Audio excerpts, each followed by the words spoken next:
Hello, viewers, and thank you for tuning in to our live chat today. I'm Monique Bowman, Communications Manager for the NSCAA, as well as today's moderator.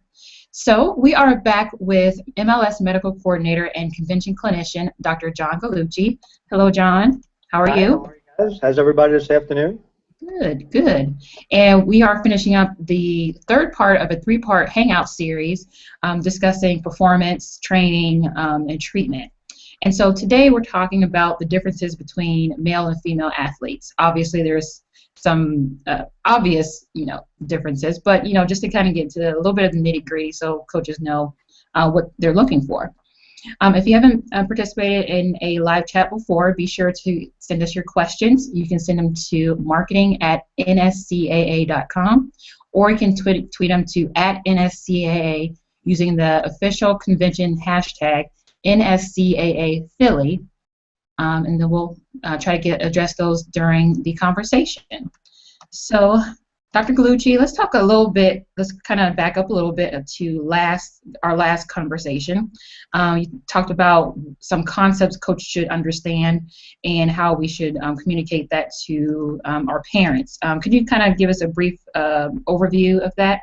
Sure. A quick synopsis of our last webinar was basically coaches trying to help them communicate with parents in reference to getting them involved with the health care of the athletes, and really how to get the parents to buy in to what the coaches are really trying to get, which is to try to keep the players as healthy as possible, of course keep their children on the field playing and competing, as opposed to in my offices at JAG Physical Therapy or in the emergency departments throughout the country. So, some of the concepts that we discussed were very early on in the season to have parents involved with meetings on nutrition and training and what children should be doing at home as well when they're away from the practice field and when they're away from the coach. We also included a topic or a complement of a program application called At Peak.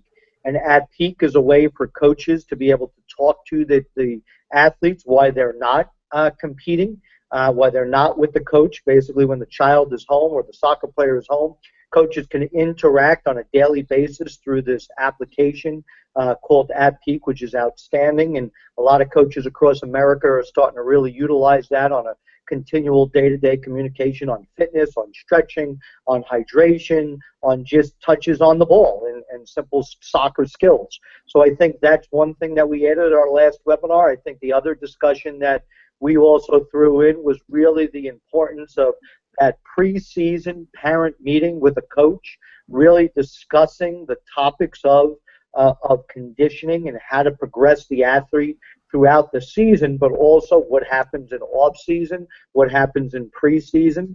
We covered the topic of the preseason blues when everybody tries to get in condition within 3 days or 4 days of a high school season, and it usually doesn't work. It ends up in injury, and we talked about making sure that the soccer players are doing conditioning throughout a preseason before they even come in to meet with you as the coach. Excellent. Thank you for that synopsis. And for those who may have missed the last chat, be sure to, if you're on nsca.com/live, the last chat is linked below, as well as some other chats we've had. So getting into today's discussion, is it true that the physical makeup of, children is the same up until a certain age? And if that's the case, what age is that? So, again, listen, we all know that male and females are different from day one based on the anatomy. But when we look at the true component of an athlete, usually when we're looking at boys and girls, usually between 8 and 9 years old, they complement each other on a fitness component. Let's face it, you can take an 8, 9-year-old aerobically and you can run them forever and they're never going to get tired as long as they're healthy and or not obese. So you really don't see a lot of differences in male and female athletes much before you get to the ages of 9, 10 years old. What you do see, which is pretty interesting, and I'm a man and I'll say it, is you actually see a female athlete or a female participant more engaged, more focused before the 8, 9-year-old, where the boys constantly have to be roped in, usually has to be continuously fun. It's difficult to teach them true technique and form during that time because, again, they don't have the focus that a female does just inherently in education. And we know that in our education system as well. Let's face it, if you walk into a room full of boys or a room full of girls, you tell everybody to sit down. It takes maybe 3 times to tell the boys to sit down, where the girls sit down immediately and pay attention. So coaches usually love to engage with females at that age because they usually get an opportunity to teach more of the principles of the game and really the rules and regulations, and also the different techniques and what the child needs to learn as far as touches, as far as passes. Usually you get great absorption. Where it's a little bit more difficult, it needs to be a lot more fun and a lot more engaging for the male athletes. And then you start to see the huge anatomical changes, usually after 10 years old. Okay. Now, you talk a little bit about the mental attention span between the boys and girls. So, I mean, we sometimes we often see that youth players combined a lot. Is that a good thing, a bad thing?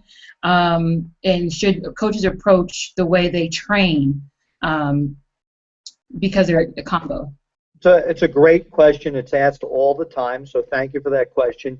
You know, the question is, if we're looking at 10 years old and under, our goal is to keep them engaged in the sport, to make sure they want to have fun, keep them motivated. Again, why do we get children involved in any type of sport is really a social, psychological, and fitness component. And we're fortunate enough with soccer, it truly gets to teach other things like teamwork. It gets to teach other things like different skills when you're looking at your fine and gross motor skills. So I think 10 years old and under, you can definitively combine the two genders together as far as a skill set. But usually at 10 years old, you start to see a dynamic strength component come in, and sometimes it can become dangerous. I do have a 19-year-old daughter that makes sure to tell me every day that women are much smarter than men. But I will tell you, when we start to get into the teenage years, it definitively equals out. And females definitively have a lot more interests throughout the teenage years as well. But again, if we're talking about training athletes together, I think there's no problem with training athletes together under 10. When you start to train athletes above 9, 10, 11, 12 years old, there's strength and fitness components that sometimes the females are a little bit lacking just based on maturity. But again, we do have the anomalies, and I don't want anybody to think that there's not an anomaly in any gender and age. I mean, we all know, again, if we go back to the Michael Jordan story, you know, at 13 years old, Michael did not have the greatest gross and fine motor skills, and at 13, 14 years old, Michael really wasn't looked at as a great technician of basketball. We all know what happened. He evolved into one of the greatest players in the world when it came to basketball. So it goes back to, again, when we look at our old discussion that we had a few weeks ago, you know, I'm not a big fan of this cutting it under 13, 14 years old. I think as coaches and educators, we need to be developing kids and keeping them involved in sport at different levels. Yes, there can be different levels, but I think everybody needs to stay involved in the sport that they prefer and they're enjoying. And the best thing that a coach can do is have kids that have interest at their practice. So I definitely think as you get towards the clubs and you get towards the academy level programs, when you're talking 15, 16 years old, where the competition gets a little stronger, I agree that, you know, then it's time to truly make that strong team. But when we're developing kids, our goal is to keep an interest in soccer. It's an evolving, growing sport here in America. It's the top sport in the world. I think as our coach or anybody involved in the sport, you need to keep people involved, and that's the most important thing. Okay. And then going back to the under 10 crowd, are there injuries that coaches or even parents should be aware of? I mean, yeah, let's just go with that first. All right. Well, I just did a 3-hour discussion the other day to a parents group with a bunch of pediatricians, and it's actually a great answer. You know, what are we looking for in the 10-year-old and under, both male and female? What type of injuries do they sustain? Usually a too much, too quick injury that a child's not used to any type of formal exercise. Let's face it, up until 6 years old, they may have a physical education class in preschool or kindergarten, but they've really not been introduced to true exercise, true biomechanics. And sometimes what happens is you'll take an 8, 9-year-old, and okay, you'll get there for the first day of practice, and you'll make them run around the field 10 times. Some of these kids may have run around their neighborhood 3 or 4 times, but to really be organized, to keep up with other children, to be structured the way the coach wants, sometimes you'll get what's known as the too much, too quick syndrome of a youth athlete. And sometimes it really turns the young athlete away, that they went to 1 or 2 practices and their hamstrings are sore, their legs are sore. They get up the next morning, they get what's known as delayed onset muscle soreness because they've never exercised. And now they have lactic acid build up in their muscles, they're stiff, and they're like, I thought this was supposed to be fun. This is torturous. I'm in pain. So I always recommend when we're at the younger levels to really have a true introduction of fitness and sport together over a 7 to 10 day period. And what you really get is you get the parents and the children to really buy in at that age that, wow, this is really a true development, fun concept.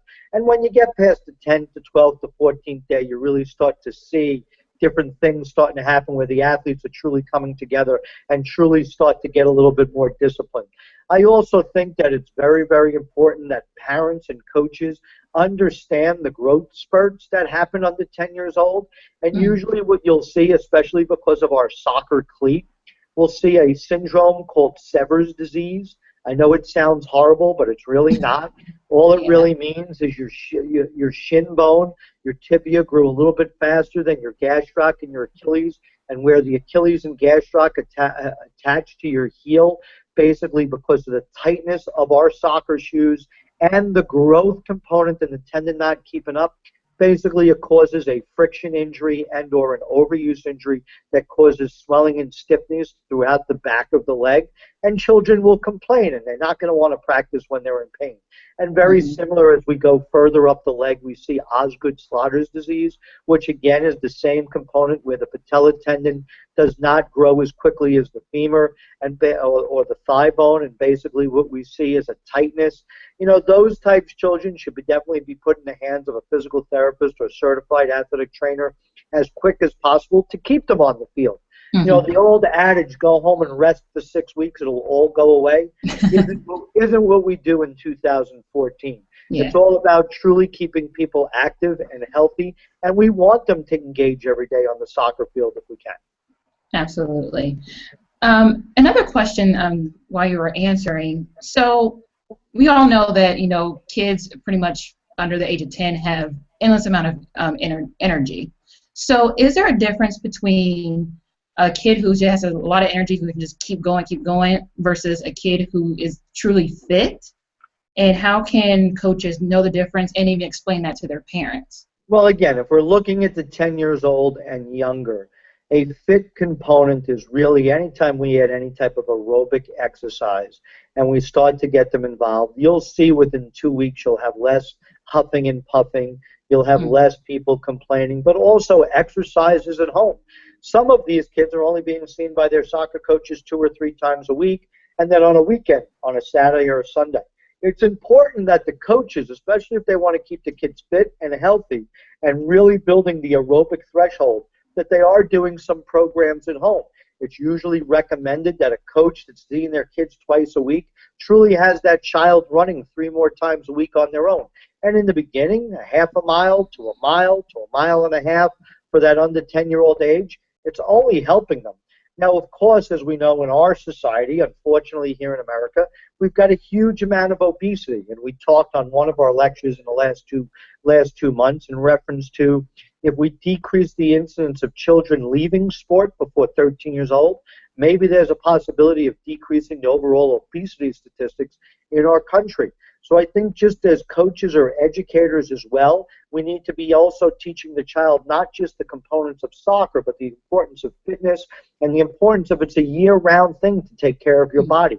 And what coaches will see, and we've done it with a bunch of high schools here in New York and New Jersey, we've actually implemented programs that the teams are using all year round. You see much less preseason injuries, and you see much less children leaving because they're actually prepared for the activity.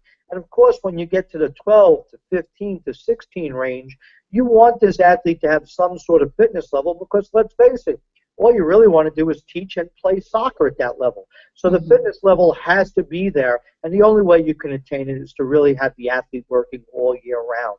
So I've been able to do it with my practice throughout the tri-state area of New York City, And I know a lot of coaches have reached out to me across America, and actually we've got a lot of international coaches that have reached out to me in reference to programs that they can follow throughout the year. And there's simple things that we're a running sport. So what's the most important thing?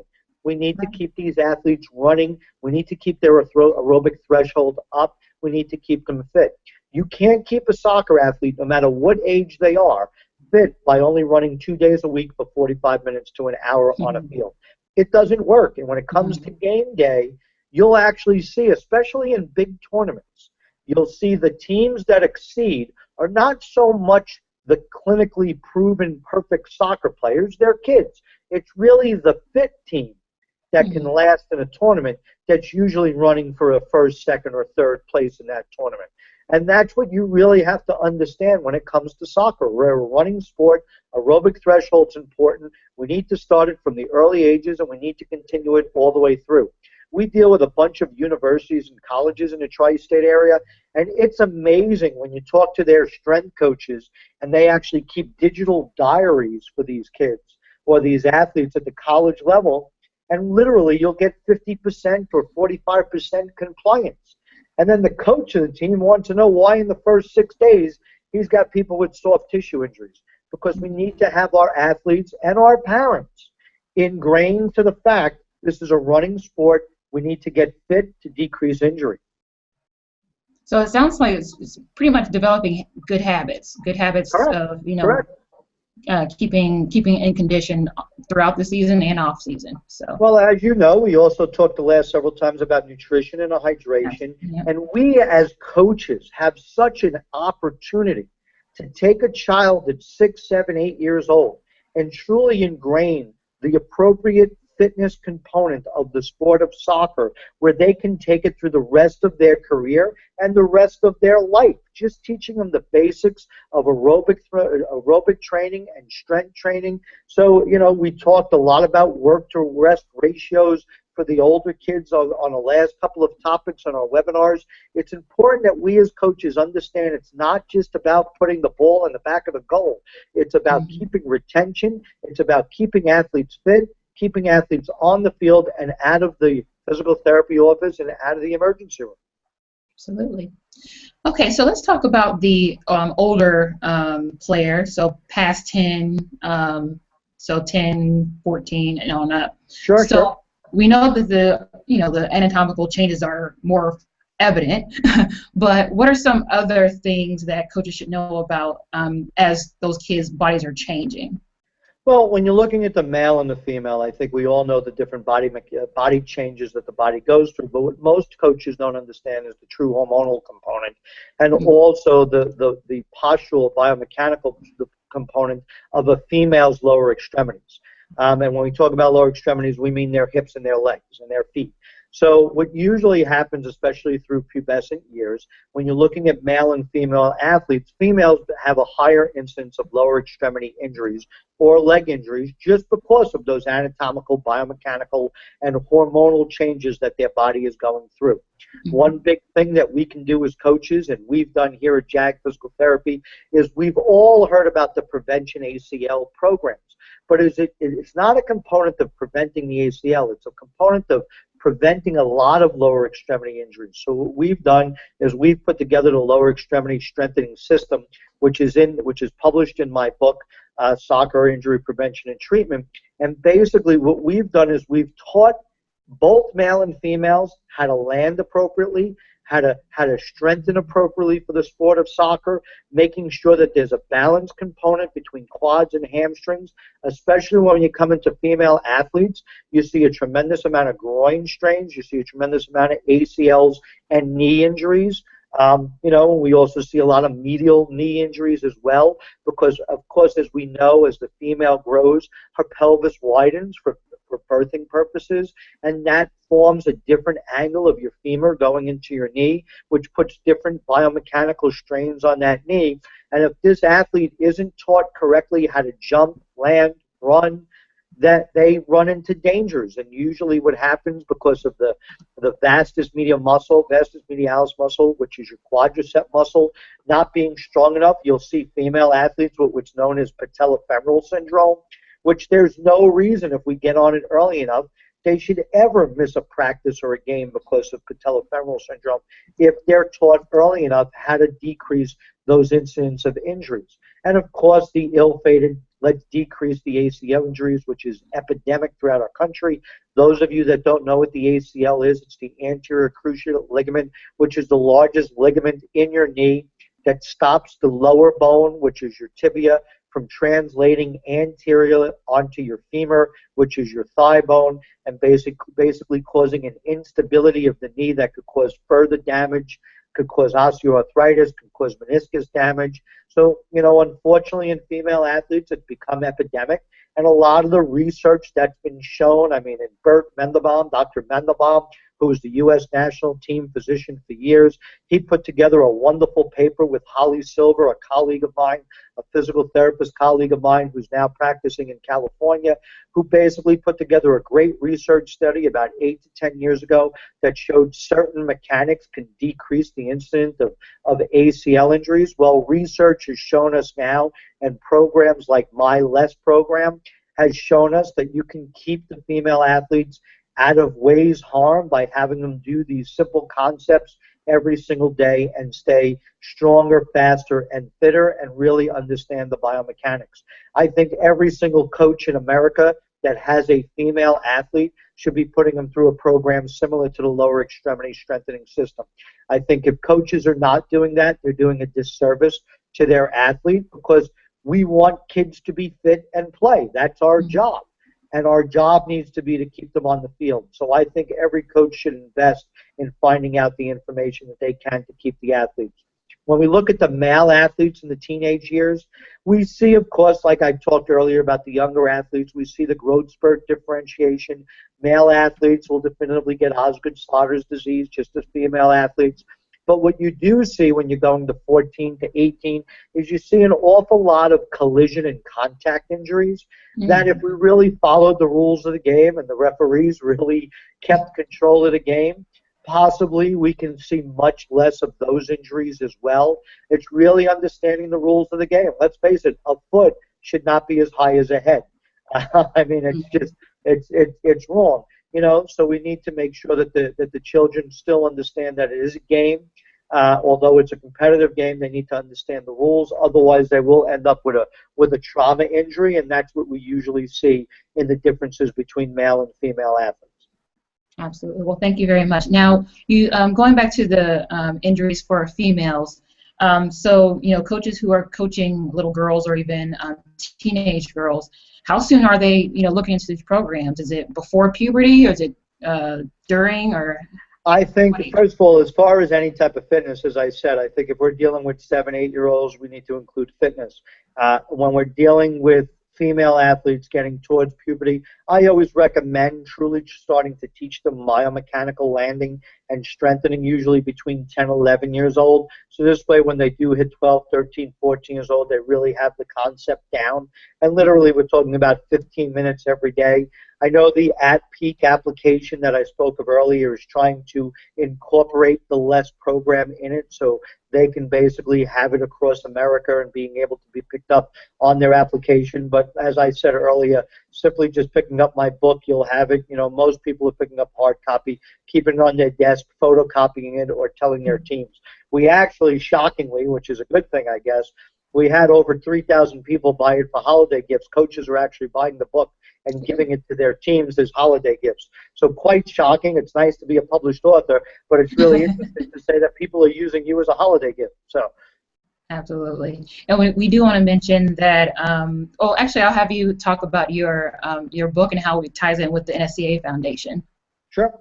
You want me to do that now? So basically, sure. Our book and the foundation have come to an agreement that every book bought, dollars will go towards the foundation and donate it to the foundation to assist in the NSCAA Foundation and all the principles behind it, which is, of course, education and prevention of injury and things like that. So every book that's bought, the publisher, which is Demos Health Books out of Manhattan, has agreed that they will donate to the foundation every time. And as I said, we're excited. There's actually a landing page on your website that people can go and use a trigger code, and this way the foundation definitively gets the donation. I believe it's $2 per book. And as I said, a lot of coaches are using it as holiday gifts, and any way we can help the foundation raise some funds, which was the goal of doing it. And again, the book is Soccer Injury Prevention and Treatment by John Gallucci. Absolutely. And we'll have a link to purchase that book not right after, but very soon after this live show, and then we'll also tweet it out and send it via Facebook as well. So we have a question in from Twitter from Jeremy Ward, and he asks, what are some methods that can be used at the youth level to quantitatively track aerobic thresholds?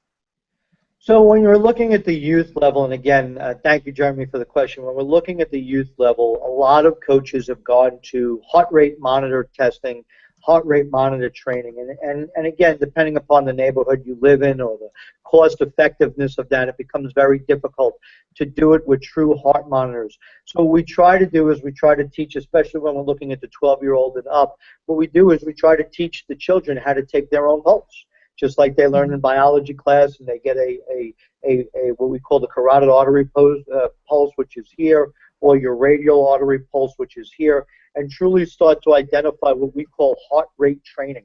And usually what happens is, and again, when you're looking at 12 to 16-year-olds, usually it's a component of training in a heart rate method of about 70 to 80% of their heart rate max. So a simple formula, which again is found in the book, if you took 220 minus your age and took 70% of that, that's really the target component of where you want the majority of the athletes in that range to be training. So a lot of coaches, because of the cost effectiveness, basically it's a Timex watch on the coach's hand. You take 15 or 30 seconds and you take one of those pulses before at rest, and then when the girls or the guys are really starting to work out, you take a pulse check again during the workout to really see where the group is falling, to really see an aerobic threshold that's really being controlled by your cardiac output. So a lot of coaches, especially because of the cost effectiveness, are trying to do that. Now, of course, your higher-end teams, your academy teams, your professional teams, they all use heart rate monitors. A lot of our professional teams will send some athletes that they feel are having issues with restrictiveness. They'll send them for CO2 max testing at certain facilities throughout the country and do things like that. But when we're talking about the youth level, I think it's important that coaches truly have, if you don't want to do the heart rate stuff, truly have a component of building fitness throughout the season. So as I said earlier, starting your team out with maybe a half mile or mile jog, and then possibly as you're getting towards the middle of the season, that's really a 2-mile jog, and then possibly when you're getting towards the end of the season, it's really a 2-mile run, and you start to time it, things like that.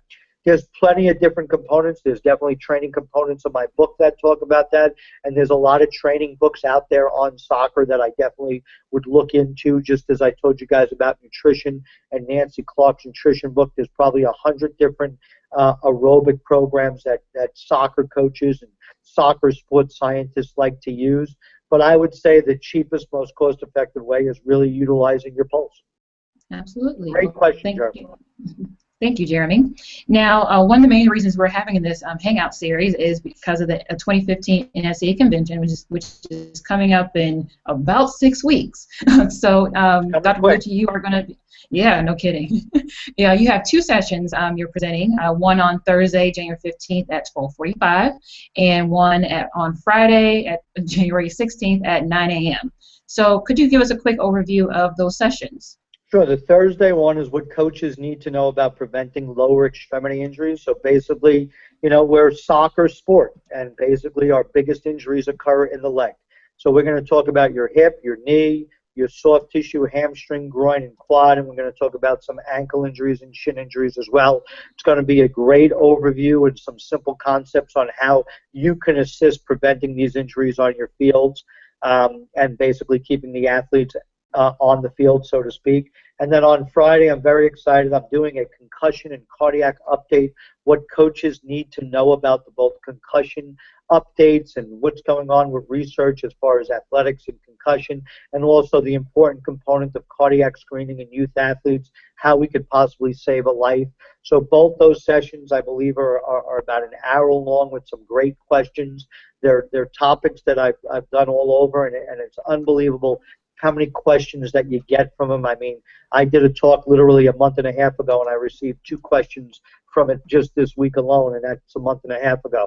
So I think those are 2 very good, engaging topics that we as coaches, these are cutting-edge things in soccer, and I want to definitely put a little bit of rest to coaches that they don't have to become doctors in understanding the true concussion management. It's really just knowing what your resources are in your community and exactly what does it mean when an athlete is cleared, who's in charge of clearing them, and what's the rationale of when they can re-enter the field. So those are some of the topics we're going to discuss. Absolutely. Well, thank you, Dr. Gallucci, for all the knowledge you've dropped on us the past few months. We really appreciate it. We're coming down to time right now, so I want to wrap some things up. So again, I want to give you the times and dates for Dr. Gallucci's sessions. So Thursday, January 15th at 12:45, what coaches need to know about preventing lower extremity injuries, and Friday, January 16th at 9 a.m., a concussion and cardiac update, what coaches need to know. So if you don't know, the NSCAA convention is coming up mid-January, and I also should mention that the price increase is coming up as well. I believe it's next weekend. So save yourself a couple bucks and make sure to register. We have a wonderful lineup coming up, so be sure to check that out as well as register at www.nscaconvention.com. Again, John, thank you, and we will see you in January. Thank you all for tuning in. I greatly appreciate it. All right. Bye-bye.